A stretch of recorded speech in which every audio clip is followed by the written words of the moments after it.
All right, it was pretty early on in my illustration career. So it was like late 90s, and I was doing a lot of t-shirt designs and a lot of logo designs. And this would not be acceptable as a proposal to a client, right? Even though I have refined this sketch, I have cleaned it up. How did I clean it up? Like I stretched it, I kind of tweaked it and lined things up to look more professional. And then this is what I'm kind of settled on. But this doesn't help the client see what their logo would be, right? And the way logo designs work professionally, and I looked it up because I was surprised how much these companies were willing to pay for their branding.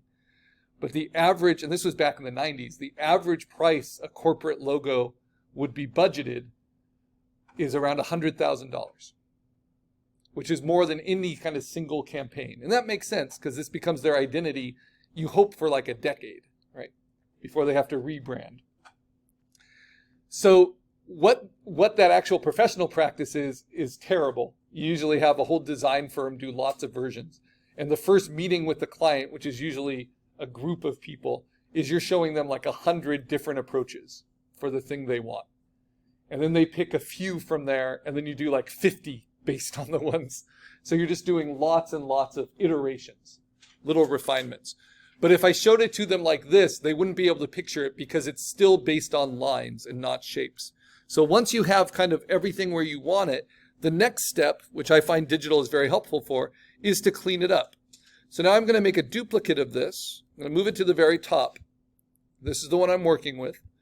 And I'm going to use, again, more of my raster compositing skills. I'm going to use levels because this is just a pencil sketch, right? But levels will help me get rid of that paper texture and get me fairly clean lines. And I actually don't need them clean for me. I need them clean for the computer. And you'll see what I mean. So like we did that coloring book or line art jumble early in the class, I'm going to really kind of chunk these into pretty solid black and white for now. Okay. And with my white slider, I can decide how strong those whites are. But because this was done with pencil, right? Again, not great for a logo design, that kind of chunky pixely approach. But now I can just use my brush, and I use black, and I'm going to use my brush pretty small. And I'm just going to connect the lines, just so they're nice and clean. Anywhere there's a gap, I want to fill that in. All right, and then I can hold down Option, select the white, and I can also clean up with that. This is all just to prepare it to fill in, because even if I show this to the client, they're not going to quite understand what their logo would look like in actual use. So what you usually provide clients are mock-ups. You actually show them how their logo would look on signage or on their business card. And we're not taking our refined sketch that far, but what we are going to do is turn it into black shapes. So now I can take this, make sure there's no gaps, and instead of just coloring it by hand like this, which I could do, right? Because I cleaned up those outside edges, I can use my paint bucket, and I should be able to just drop in the shapes, and they should stay contained. Now, sometimes when you do this, you'll realize that what you really liked about your sketch were the lines, not the shapes. Does that make sense? Like, I don't absolutely love what it did to this. I kind of liked it with those thick black lines around it, but outlines do not make good logos. Whereas this is still pretty readable even when it's really small, which gives it that versatility. Does that make sense? And I do one other thing. This is just for myself. I make a duplicate of that, and then I go to Image, Adjustments, Invert. Because logos are just as likely to be printed in reverse as in positive, right? As white shapes on black. And so if that works, then I think I have a pretty good refined sketch. Now, I'll give you a little trick here, especially if you're struggling to know how to do the positive negative space. Once you have that thing reversed, you can play positive negative space games. So for instance, I could cut out another shape from it. So let's say like I finish up the snake and I have the snake kind of wind around like this.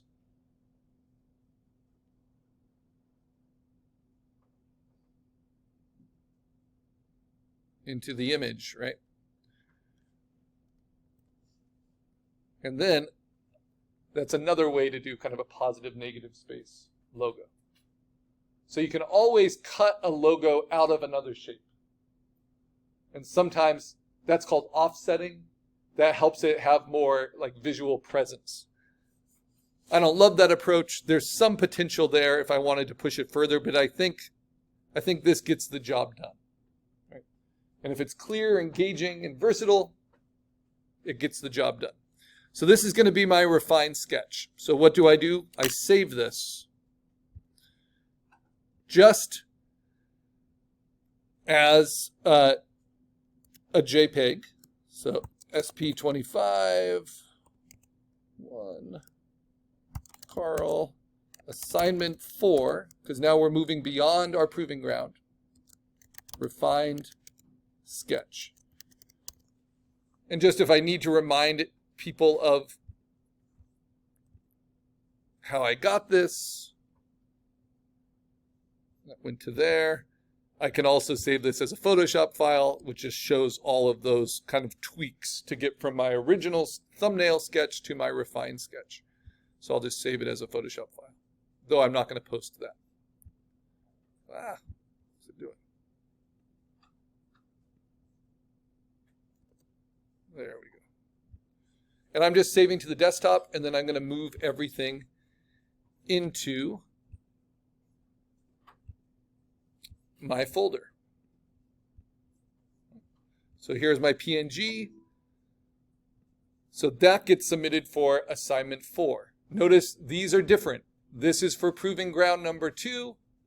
This is the first thing you submit for assignment 4. You've chosen your approach and you've refined it and you've figured out where the black shapes will be. That will work on any background,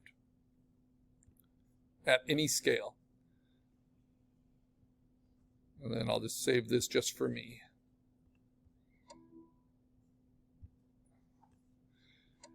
And just to show you the screenshot to the final refinement,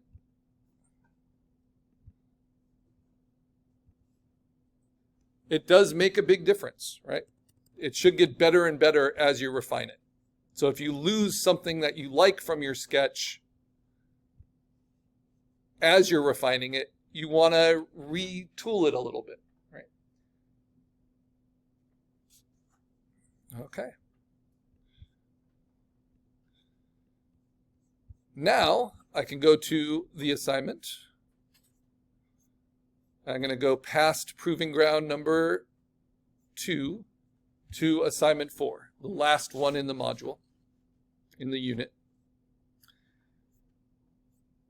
And I'm going to post. Now in this, I give you other inspiration. I give you some clip art from our current U.S. military logos. If you want to look at that. And I give you the link to what the fall semester students came up with for their personal patriotic symbols, right? Just to show you how diverse they can be. Some of them get pretty specific. This is like a Nico the Nighthawk head. But it has to be turned into shapes, right?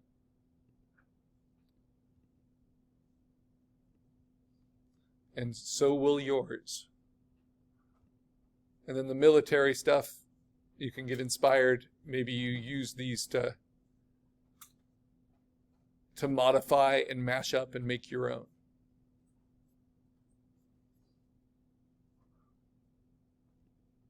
Where am I? Here we are. Okay, so I'm going to put my first requirement for assignment 4. That is my refined sketch. Black shapes. That's going to be the most useful. So you're not having to understand what's black and white in your vector program. You already have it figured out. And it can be a JPEG, it can be a PNG. Doesn't matter that much at this point. Okay, what is the next step? Well, that's your black shape vector. And this is where it gets different and new. So I'm going to show you how to open up your refined sketch in a new program. So I'm going to take that PNG or that JPEG, the refined sketch I just posted, and I'm going to right-click on it and say Open with Adobe Illustrator 2025. Because we're the Adobe section, this is what we are going to use for making our vectors. And this is, by far, in my experience, the best professional vector software there is for two-dimensional vectors.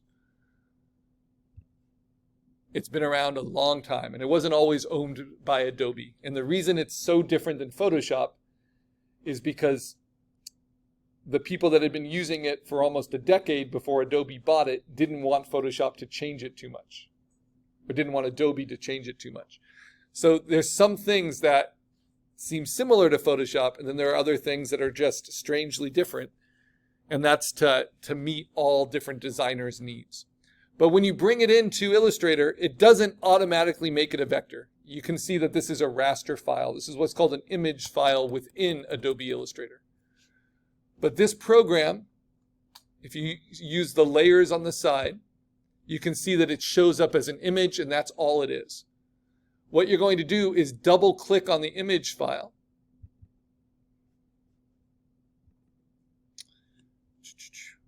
You can name it if you want. Double click on that layer, and you're going to onion skin it. And you remember what onion skinning is from our Photoshop projects, which we're going to dim the images to 50%. So this is like taking its opacity down 50%. So now we know that this is the guide, and I might even take it down more than that. So I double click on the layer, and I can dim it maybe to 20%. Right? It's still very clear because it's a graphic, black and white. Now I'm going to lock this layer that has my reference image in it. This is my reference. I lock it so I don't accidentally add vectors to that layer. In Illustrator, vectors are organizational. A lot like when you used the vector shape tools in Photoshop. Every time you make a new vector path, it will automatically be a new path. So instead, the layers are like layer groups that can organize the paths. So just like you create a new layer in Photoshop, here you create a new layer, but that layer is actually a folder of different vectors.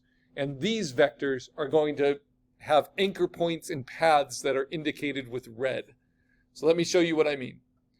If I use the most basic vector drawing tool, it's the pen tool. This creates vector paths. You can see between anchor points with either curves or straights. But because I'm doing it in this layer, it's separate from my sketch. And when I plot, all those anchor points are going to be the red color. And what I would start to do, if I'm just learning this program, is I try to plot it with just straight lines. This is called polygonal design.